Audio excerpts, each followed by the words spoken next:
Peace, and welcome to another episode of the Quranic Remedies, where we spend about 15 minutes exploring a page from the Quran together and seeing how we can apply the verses to our lives. And hopefully, with God's permission, it helps us heal our brain, body, mind, and soul. So today we'll be reading from chapter 2, the cow, from verses 94 all the way to 101. A'udhu billahi minash shaitanir rajim. I seek refuge to God from the accursed devil. Bismillahir Rahmanir Rahim. In the name of God, the Merciful, the Gracious. قُلْ إِن كَانَتْ لَكُمُ الدَّارُ الْآخِرَةُ عِنْدَ اللَّهِ خَالِصَةً مِّن دُونِ النَّاسِ فَتَمَنُّوا الْمَوْتَ إِن كُنتُمْ صَادِقِينَ. Say, if the home of the hereafter with God is for you exclusively other than the people, then wish for death if you should be truthful. وَلَنْ يَتَمَنُّوهُ أَبَدًا بِمَا قَدَّمَتْ أَيْدِيهِمْ وَاللَّهُ عَلِيمٌ بِالظَّالِمِينَ. And they will never ever wish for it because of what their hands have sent forth, and God is aware of the transgressors. وَلِتَجَدْنَهُمْ أَحْرَصَ النَّاسِ عَلَى حَيَاةٍ وَمِنَ الَّذِينَ أَشْرَكُوا يود أحدهم لو يعمر ألف سنة وما هو بمزحزحه من العذاب أن يعمر والله بصير بما يعملون. And you will find them the most covetous of people for life, as well as among those who associate others. One of them wishing he could be granted 1,000 years of life, but it would not budge him away from the punishment even if he should be granted life. And God is cognizant of what they do. قُلْ مَنْ كَانَ عَدُوًّا لِجِبْرِيلَ فَإِنَّهُ نَزَّلَهُ عَلَى قَلْبِكَ بِإِذْنِ اللَّهِ مُصَدِّقًا لِمَا بَيْنَ يَدَيْهِ وَهُدًى وَبُشْرَى لِلْمُؤْمِنِينَ. Say, whoever is an enemy to Gabriel, then indeed he brought it down into your heart by the permission of God, confirming what was before it and as a guidance and a good news for the believers. من كان عدوا لله وملائكته ورسله وجبريل وميكال فإن الله عدو للكافرين. Whoever is an enemy to God, His angels, His messengers, Gabriel and Michael, then indeed God is an enemy to the disbelievers. وَلَقَدْ أَنزَلْنَا إِلَيْكَ آيَاتٍ بَيِّنَاتٍ وَمَا يَكْفُرُ بِهَا إِلَّا الْفَاسِقُونَ. And we have certainly revealed to you verses as proofs, but none disbelieves in them except the immoral. أو كلما عاهدوا عهدا نبذه فريقا منهم بل أكثرهم لا يؤمنون. Or is it whenever they make an arrangement, a group among them discard it? In fact, most of them do not believe. ولما جاءهم رسول من عند الله مصدق لما معهم نبذ فريق من الذين أوتوا الكتاب كتاب الله وراء ظهورهم كأنهم لا يعلمون. And when a messenger from God came to them confirming what was with them, a group of those who were given the book discarded the book of God behind their backs, as if they do not know. Sadaqallahu al-Azim. The God, the Great, has said the truth. So this is kind of the summation of what happened with the conversation about those who rejected the book that came after a book that they already have, namely the people of the book, which would be the Christians and the Jews. But God is presenting to you something here that you should be able to ask and also use it as a litmus test for both on yourself and those who claim that they are believers. And the litmus test to really see if someone truly believes in God and is excited to go back to his Lord so he could live with his Lord forever is you clearly ask them, wish for death if you're being truthful. Do you really love God? Then ask for death. And you could see a lot of people start to squirm and saying, well, that's not something that you should be asking for. Or why? God has given us this life for us to enjoy it and then we go back to life. People give you all sorts of excuses on why not to ask for death because they don't like the concept of death or they're running away from death. But the thing that's between you and your Lord, to seeing the full relationship that you could have with your Lord, is death. That is the only thing that is between you and you living forever in the perfect harmony with your Lord. So this is why it's such an easy and good test. Whatever this world's going to produce for you and whatever has been bestowed upon you from your Lord as a blessing on the world is nothing next to what comes to you in heaven. So when you are interacting with people who claim to be their believers, whether they're followers of Prophet Muhammad or Christians or Jews and other religions as well, I've actually used this with many people, especially the people that are coming from East Asia. You don't need to present it in this way. I just give them an example that is presented to me in the Quran, and I say it to them where they would interact with what God is saying without them realizing it. So I say, Imagine you're on a deathbed and the angel of death came to you, right?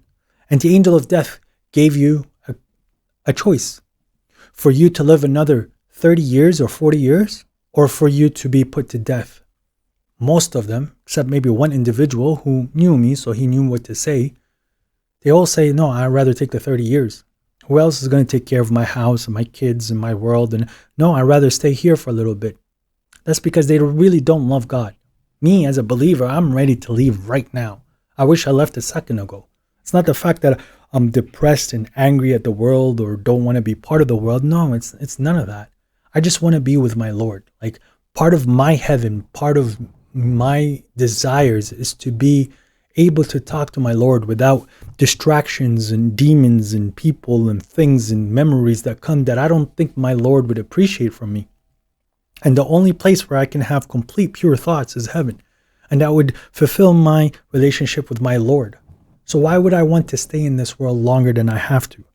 And that is something that is very clear here, that there's people where they're so entrenched in this world and entrenched in themselves, and they think that the religion is working for them rather for them working for the religion, where their support is the people. As long as there's people around supporting them, they think they're doing a good job.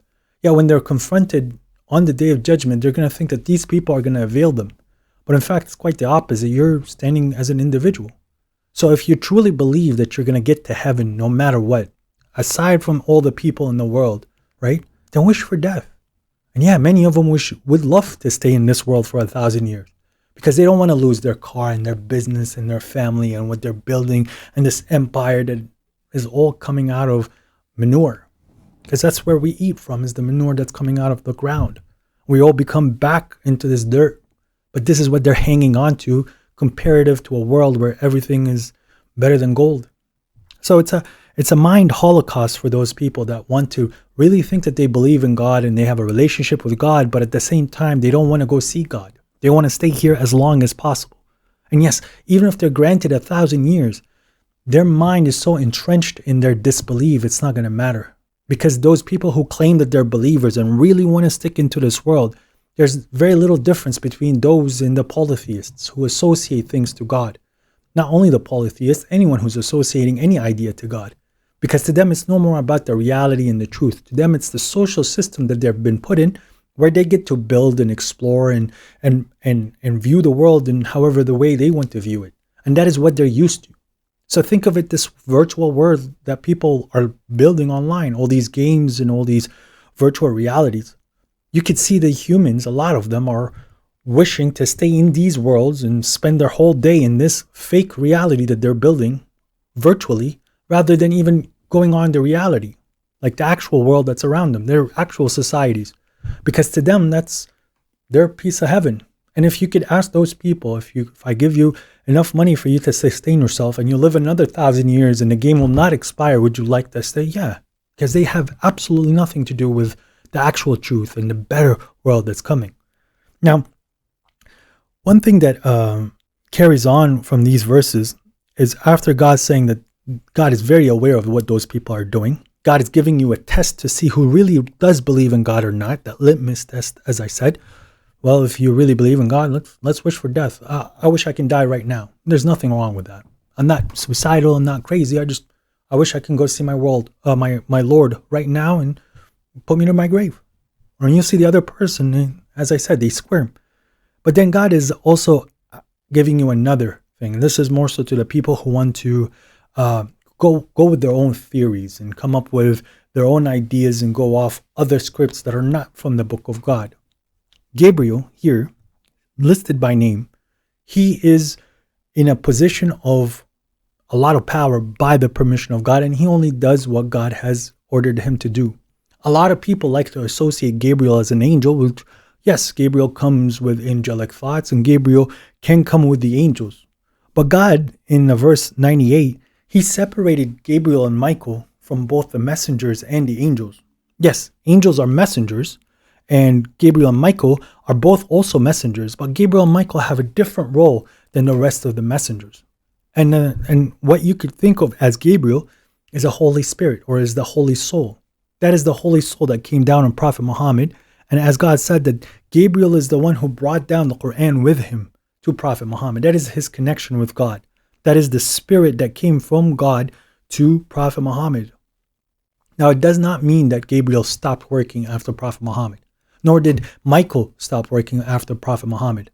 A lot of people don't understand who Michael is, nor do they understand the position of Gabriel and how he relates to the world that we're living right now.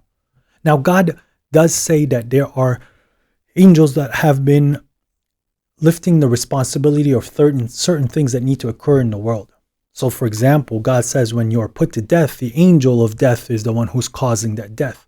So that angel puts an idea into your head where it's like, die. And your body has to accept that idea where you slowly turn off and you're done.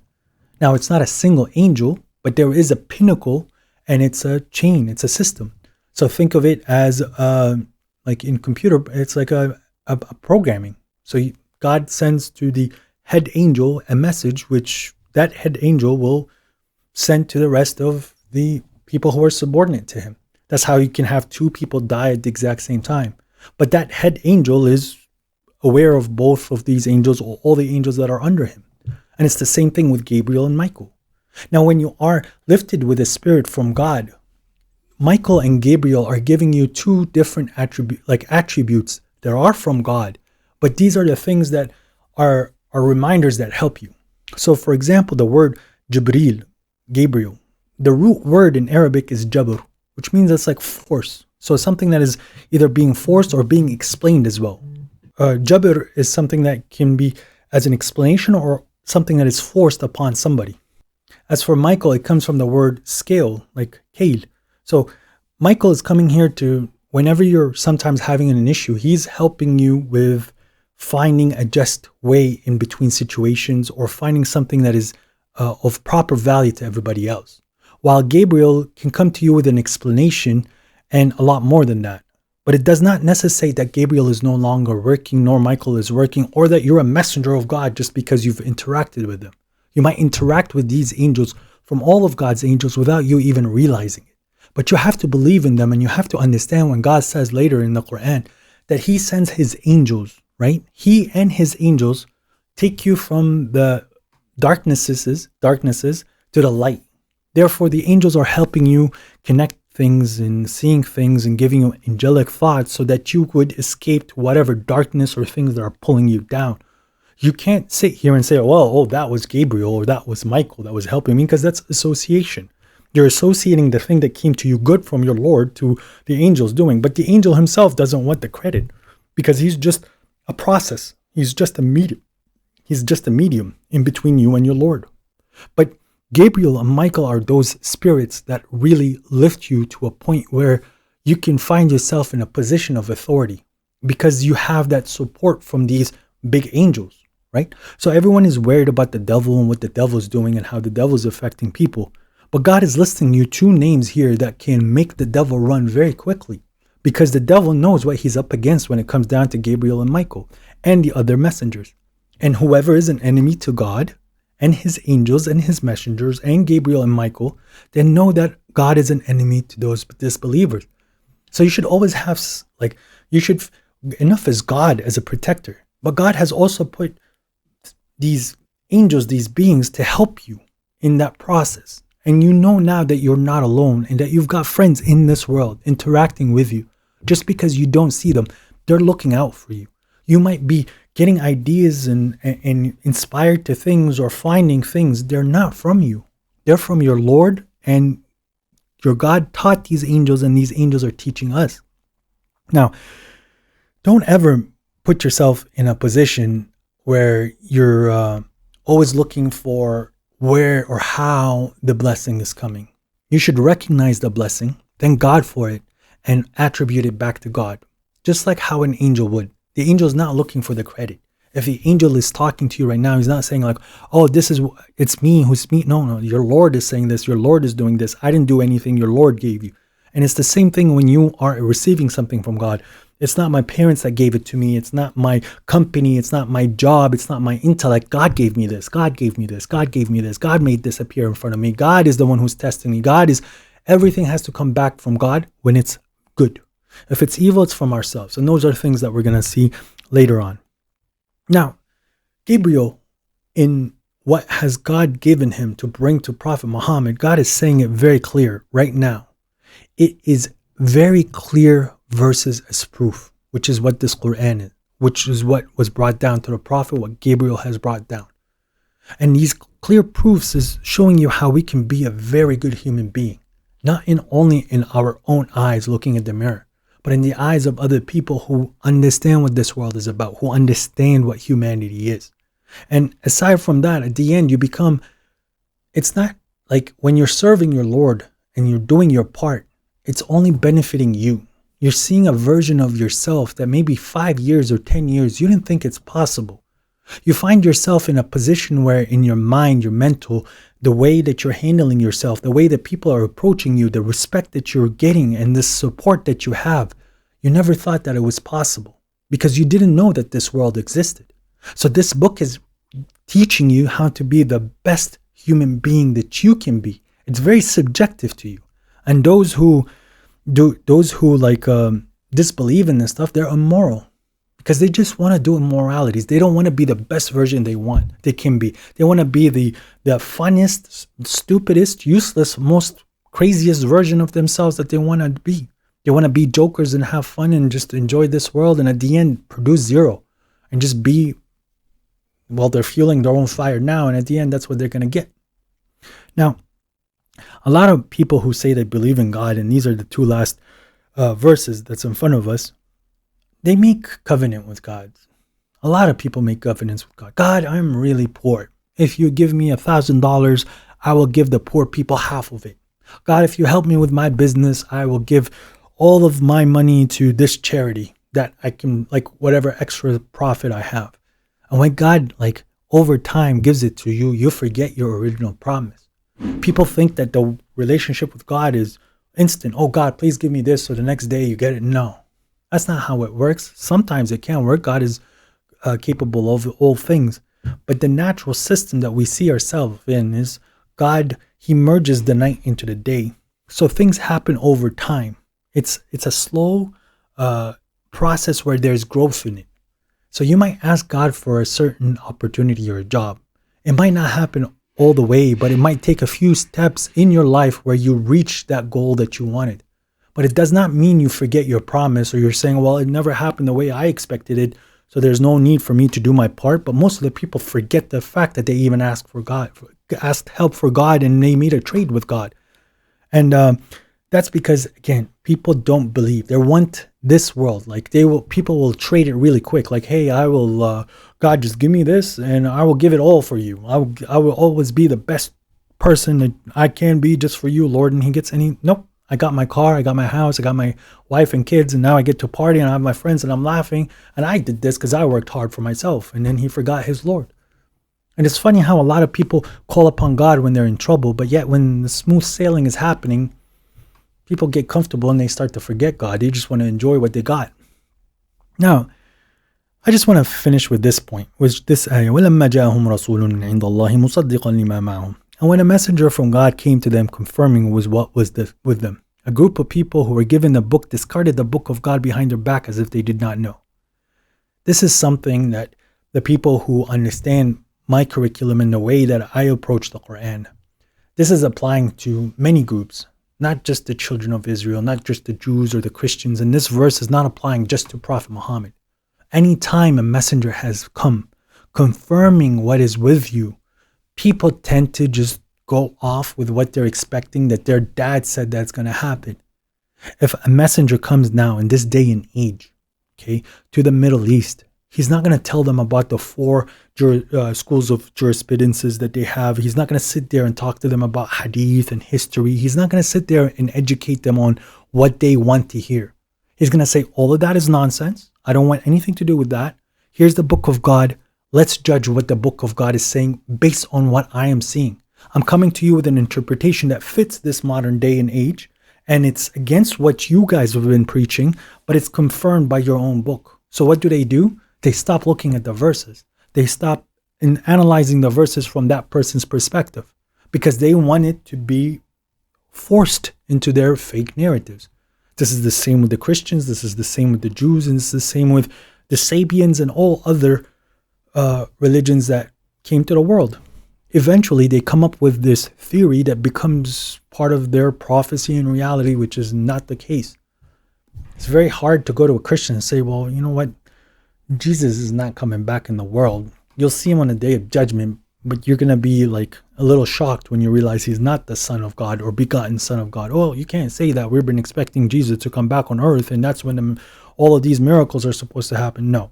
And you go to the Sunnis and say, well, the Mahdi and all these things that you're saying about Jesus coming back, this is also falsehood, and this is why you're getting destroyed, because you guys are following falsehood. How dare you? Well, you see, here's the book of God. It's saying this verse to you that you shouldn't be doing this, and whatever you're saying there is against the verses of God. Oh, well, who are you? And you can't say that to us, because the book of God no longer matters to them. The book of God only matters to as far as what they were told to believe in it. There's no more pondering. Their hearts are sealed. They want to live in this world as long as they can. And when they get back to God, they think they're going to go to heaven no matter what, because they just put it in their head. With that, I say this, and may God bless you and bless us and bless all the believers in the world. Walhamdulillahi Rabbil Alameen. Praise to God. Assalamu alaikum wa rahmatullah. Peace.